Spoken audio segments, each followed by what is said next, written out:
you have to trust ultimately the universe. I figured we're going to live in fear forever unless we learn how to trust.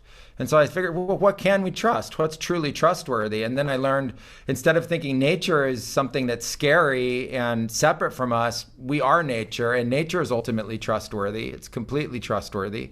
And the universe also is trustworthy, and that, the plants are part of that universe, the earth life force is part of that universe, and this whole universe is ultimately trustworthy. And when you embrace it with courage and you embrace it with your own bravery, you are rewarded.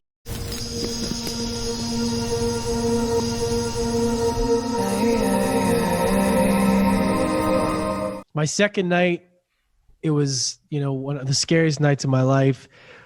And I went into the third night thinking, oh, okay, I better just do the same dose. But I was like, you know what? I'm going to take more. I took more, and it was the most beautiful thing I've ever experienced in my entire life. I crossed over.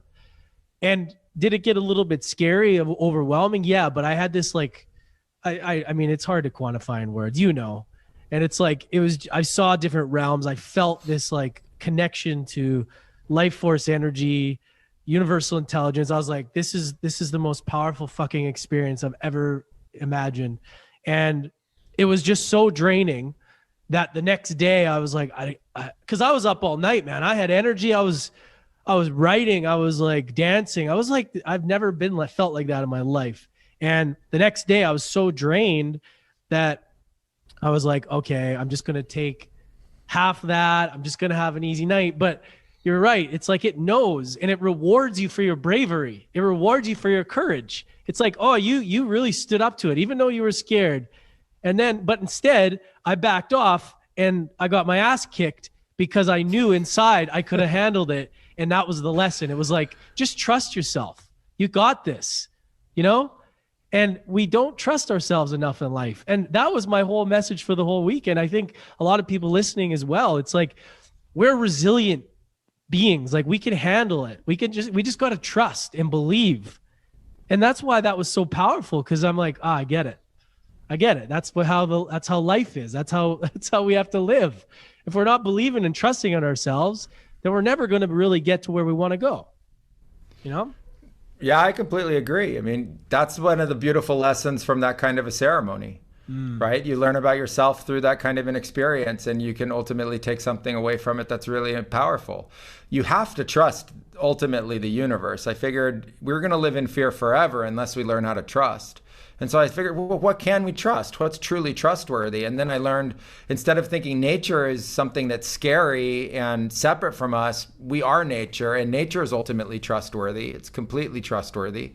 And the universe also is trustworthy, and that, the plants are part of that universe, the earth life force is part of that universe, and this whole universe is ultimately trustworthy. And when you embrace it with courage and you embrace it with your own bravery, you are rewarded. You're instantly rewarded from having made that decision and treated your own life in that way.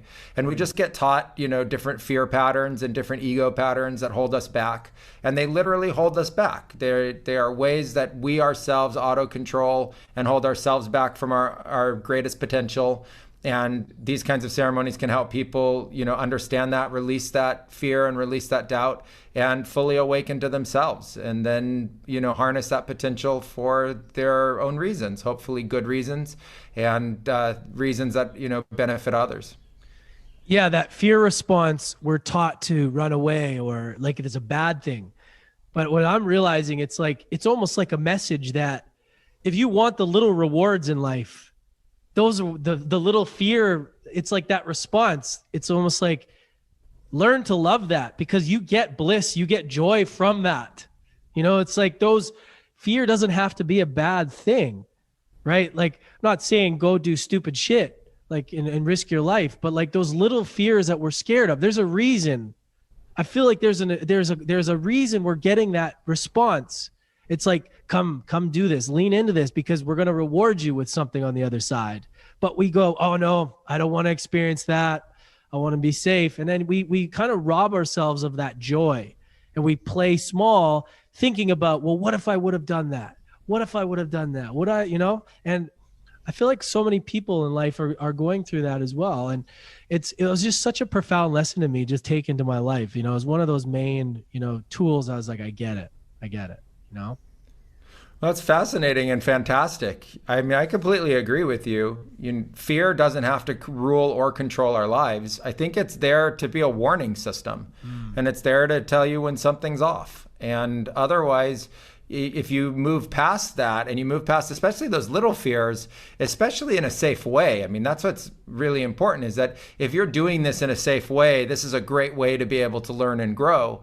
It's not like racing cars or, you know, super motorcycles, et cetera, like, you know, big wave surfing, whatever, like these extreme experiences that are really potentially life-threatening. This is ultimately another way of being able to address those fears. It really is a lot more cerebral than people think. It's the fears happening here and learning how to deal with it. It's not the fear happening outside of you.